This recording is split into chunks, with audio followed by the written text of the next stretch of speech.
একটা কথা মনে রাখবেন, আমাদের সমাজে একটা প্রবাদ প্রচলিত রয়েছে, বা পুরনো প্রবাদ বলতে পারেন। হ্যাঁ, সেটা হচ্ছে মানুষের জীবনে একটা কচু পাতার পানি।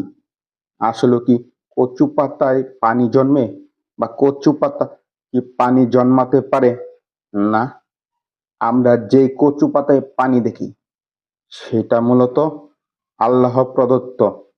হ্যাঁ, যে বৃষ্টি কিংবা শীত মৌসুমে যে শিশিরটা পড়ে, সেখানে আমরা দেখতে পারি কচু পাতায় পানি জন্মেছে বা পানি দেখা যায়। সেটা আসলে কচু পাতার পানি নয়, সেটা হচ্ছে কচু পাতায় আগত যেই পানিটা, সেটাই বলে কচু পাতার পানি। হ্যাঁ, অতএব এই কথাটা বা এই প্রবাদটা যে বলে মানুষ, সেটা হচ্ছে মূলত নিজেরা সফল হতে পারে না নিজেদের কর্মকাণ্ড কিংবা জীবনে।